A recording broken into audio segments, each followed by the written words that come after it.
Number 3, how ever किसका signal है? Contrast का सिग्नल है। अच्छा, अब हाउ एवर के बाद अगर कंट्रास्ट आना है तो मैं सोचता हूं कैसा कंट्रास्ट आएगा। हो सकता है कि ये कंट्रास्ट आया हो आगे, अभी पढ़े कोई ना इसे। अच्छा, ऊपर बात हो रही है कि सूथसेयर्स सिग्नल्स को देखते हुए गॉड्स की विशेस को डिकोड करते थे। हाउएवर के बाद या तो ये होगा कि ऐसा कुछ था ही नहीं, हाउएवर तो कंट्रास्ट का सिग्नल है। हाउएवर के बाद उलट बात होती है, however, although, though, even though, nevertheless, nonetheless, in spite of, despite, contrast है ये। On the other hand contrast है ये। However there were abundant instances in which the gods did not। अच्छा, अब मुझे ना abundant की समझ है ना instances की समझ है, तो मैंने देखें किसको, however को हाईलाइट किया और the gods did not। अच्छा, however gods ऐसा नहीं करते थे। क्या नहीं करते थे? but spoke directly to an intermediary। उलट आ गया, मैंने बीच में से सारा कुछ उड़ा दिया है। However, there was abundant instances in which the gods did not manifest themselves to the faithful in the form of signs। अक्सर औकात ऐसा होता था कि गॉड्स जो थे वो मैनिफेस्ट themselves, अपने आप को सामने नहीं लेके आते थे, अपनी बात नहीं बताते थे टू द फेथफुल, अपने वफादारों से, यानी अपने सूथसेयर्स थे, in the form of science, but spoke directly to an intermediary. लेकिन डायरेक्टली बात करते थे। अब दो तरीके हो गए, एक तो सूथसेयर्स हो गए जो कि साइंस सिग्नल समझ के बताते थे कि गॉड ये कह रहा है, और उस वक्त ये होता था कि उस वक्त के बादशाह फिर सूथसेयर को कहते थे कि अवाम को ये कहो और ये कहो कि गॉड ने कहा है। वो विश होती थी गॉड की। तो इस तरह मजहब को पॉलिटिक्स यूज करता है शुरू से। तो हमारे इर्द गिर्द ये नई चीजें नहीं हैं। बेचारे उन ग्रीक्स को क्या पता ये गॉड ने कहा है या बादशाह ने सूथसेयर के थ्रू कहलवाया है, क्योंकि सूथसेयर पे, इन पे यकीन होता था इन लोगों को, लिहाजा ये मानते थे कि हाँ जी गॉड ने कहा है, कहा बादशाह ने होता था। तो गॉड बाजों का डायरेक्टली भी बात करते थे किसी इंटरमीडियरी से। इंटरमीडियरी जो गॉड के ह्यूमंस के बीच में आता है। फॉर अ शॉर्ट टाइम, थोड़ी देर के लिए गॉड खुद बात करते थे।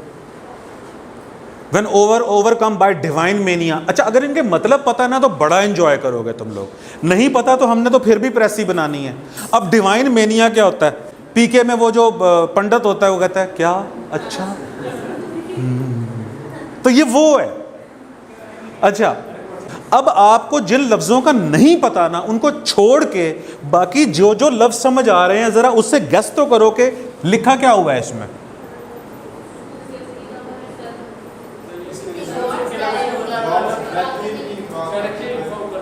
कि गॉड्स जो हैं वो डायरेक्टली भी किसी प्रॉफिट या प्रॉफिटेस से बात करते थे, जो कि वजद में आ जाता था। जो अच्छा, वजद में आना ये समझ नहीं आ रही मुझे, वैसे फिर पढ़ता हूं। However there were abundant of instances which, ये नहीं समझ आ रही।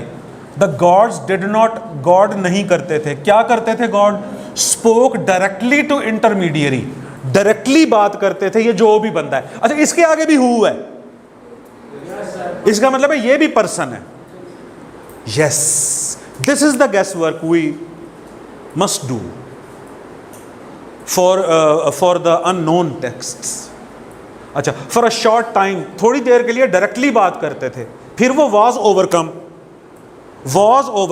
वो फिर जो इंटरमीडियरी था वो ओवरकम हो जाता था। आगे नहीं समझ आई, नहीं समझ आई, नहीं समझ आई। Here the prophet।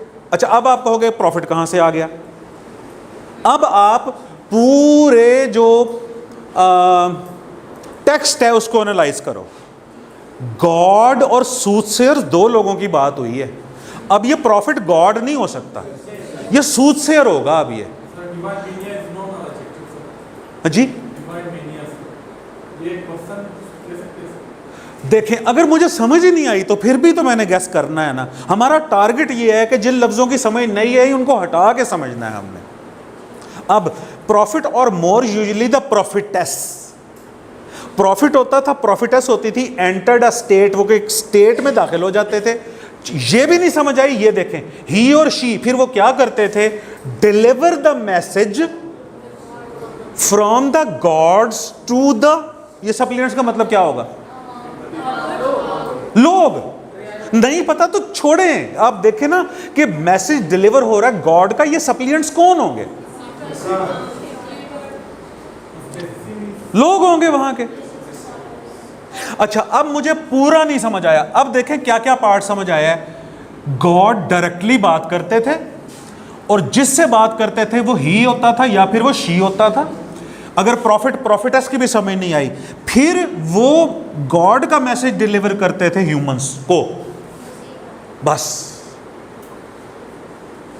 अब ये it has been considered a tough precis. अब देखें इसकी प्रेसी, लिखा हुआ है ऑन द अदर हैंड, ऊपर हॉवर था ना, अभी आपने ऑन द अदर हैंड बोला था।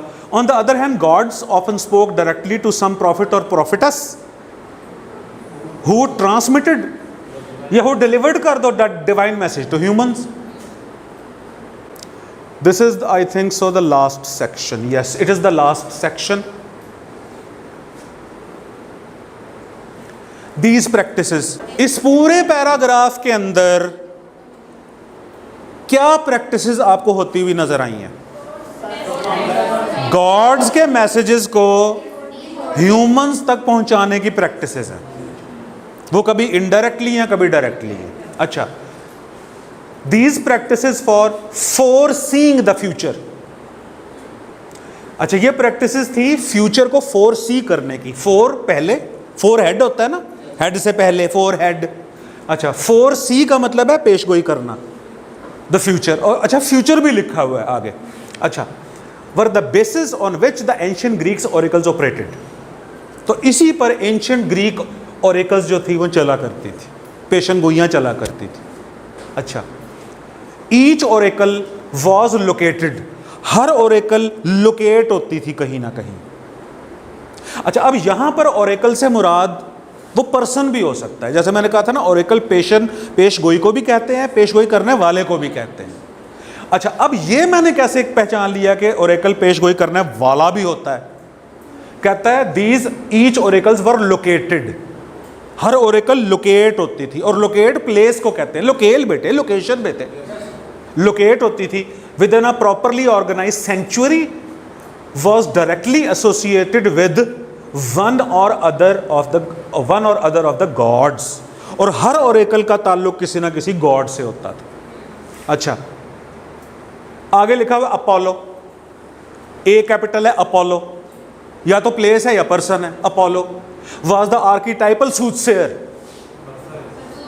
सूटसेयर था, आर्कीटाइपल को छोड़ दे नहीं आता, soothsayer for the Greeks, the gods who was responsible for the God, ये अपोलो वो गॉड था who was responsible, जो कि रिस्पॉन्सिबल था for conveying the mortals the decisions, जो कि कन्वे करता था, मॉर्टल्स मतलब इंसानों को, डिसीजंस, किसके डिसीजंस?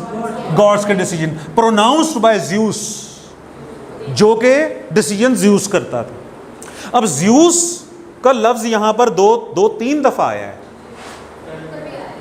ऊपर भी आया ज़्यूस का, ठीक हो गया। अच्छा, the most important of all oracles, सबसे इंपॉर्टेंट जो ऑरिकल्स थी, दैट एट डेल्फी, वो थी डेल्फी में, at Multan, at Lahore, place. अच्छा, delivered the messages with the intervention of Apollo, while the oldest one that of Dodona. अब ये एक और ऑरिकल होगी, ओल्डेस्ट वन होगी Dodona, functioned with the assistance of Zeus. अच्छा हुजूर, अब इसमें मेन बातें बताइए क्या है?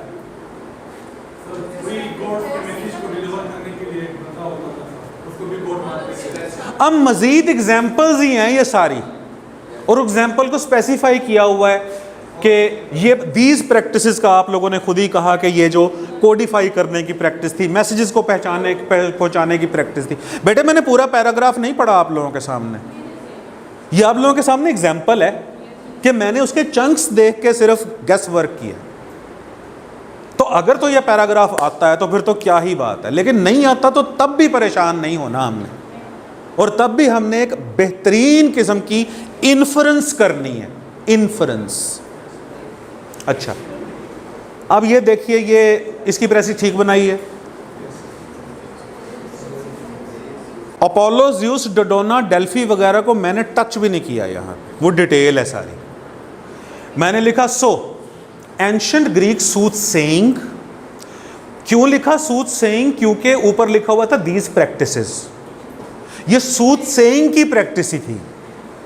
Soothe saying was an organised process. Organise था ना भाई। कभी कुछ इनडायरेक्ट सूथ सेयर्स हैं, सुन लो मेरा बच्चा, कभी डायरेक्ट सूथ सेयर्स हैं, मुख्तलिफ इलाकों में बैठे हुए हैं, तो ऑर्गेनाइज्ड थे, ऑर्गेनाइज्ड प्रोसेसेस।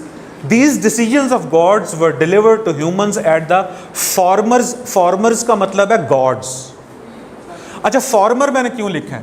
गॉड्स और ह्यूमंस दो अल्फाज आए हैं।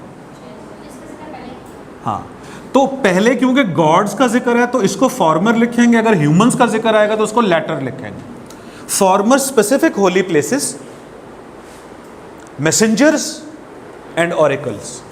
The names of such places and messengers are also not unknown. ये अपन ने स्टाइल मारा है बस। Not unknown का मतलब क्या है? Known. अच्छा, he is not educated का, he is not uneducated का क्या मतलब है? He is educated. अब ये भी स्ट्रक्चर देखिए। ऑर्गेनाइज प्रोसेस था, पॉइंट नंबर 1। गॉड के डिसीजंस को, गॉड्स के डिसीजंस को ह्यूमंस तक पहुंचाने का जो काम था वो होली प्लेसेस पे होता था। मैसेंजर्स करते थे, ऑरेकल्स करते थे, जैसे आप कह रहे थे कि सर वही जिक्र है। अच्छा, उसके बाद फिर आखिर में क्योंकि नाम ही नाम थे, अब बच्चा करेगा ये कि आखिर में आके ना ठुस हो जाएगा यहाँ पे। अब मैंने गेस वर्क करना है सारा कि ऊपर जब बात ही गॉड्स और सूथसेयर्स के अलावा, अच्छा गॉड, सूथसेयर, ह्यूमंस, तीन ही तो करेक्टर्स हैं इसमें, चौथा कोई करेक्टर है ही नहीं। तो इसका मतलब है ये ह्यूमंस तो है नहीं, ये गॉड्स और सूथसेयर्स ही हैं जिनका आखिर में जिक्र है। ज़्यूस इसमें से गॉड है, बाकी वो सूथसेयर्स हैं। तो पूरे टेक्स्ट को आप यूं भी एनालाइज किया करो। करेक्टर्स कितने हैं? 3। अब उन्हीं में से किसी का जिक्र है, कैपिटल लेटर से भी पता चल रहा है। अब एट से पता चल रहा है कि ये प्लेस है। तो so ancient Greek soothsayers was an organized process. Soothsaying was an organized process. The decisions of gods were delivered to humans at the former specific holy places. Holi places पर वो डिलीवर होते थे, मैसेंजर्स उसको deliver करते थे, और या oracles उसको डिलीवर करते थे। अच्छा, ये ऑरेकल्स ना भी लिखे तो मैसेंजर्स तक भी ठीक है, ठीक हो जाएगा ना? ठीक है। और आगे लिखा था names of such places and messengers are not unknown. अब आप मुझसे पूछते हैं क्या नाम थे, मैं कहूँगा पढ़ लो, ऊपर लिखे हैं। यस अच्छा, अब इसका जो टाइटल है वो मेरी हम्बल ओपिनियन में ये है, humans communication with the divine and ancient Greek oracles. Humans communication with the divine through Greek oracles, through Greek सूथसेयर्स।